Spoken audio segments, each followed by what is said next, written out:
आमच्या पिढ्यांवर तो देण्याचा संस्कार करा। 2 मुलं रस्त्यानं चालली होती, कडकडून भुकेलेली होती, 2 दिवस पोटात अन्नाचा कण नव्हता, पायाला चटके बसत होते, जीव कासावीस झाला होता। चालता चालता अचानक वाटेत एकाला 2 रुपयाची नोट सापडली। दोघांनाही आनंद झाला, बरं झालं, आता खाता येईल, पोटात काहीतरी ढकलता येईल। एक जण म्हणाला तू बाजारात जा आणि खाऊ घेऊन ये, दुसरा बाजारात गेला। तो बाजारातून येताना 1 रुपयाचा खाऊ आणि 1 रुपयाची फुलं घेऊन आला।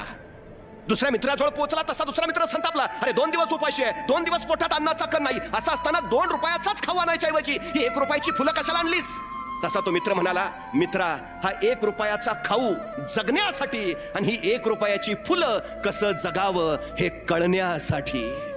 आमच्या पिढीला तो संस्कार द्या, तुझ्या जगण्यासाठी 1 रुपया जरूर कमाव, पण दुसरा 1 रुपया कसं जगावं त्या फुलासारखं सुगंध देत राहतो, आनंद देत राहतो, प्रसन्न करत राहतो वातावरणाला। देणंच आयुष्य आहे। संध्याकाळी कोमेजून जातो, निघून जातो।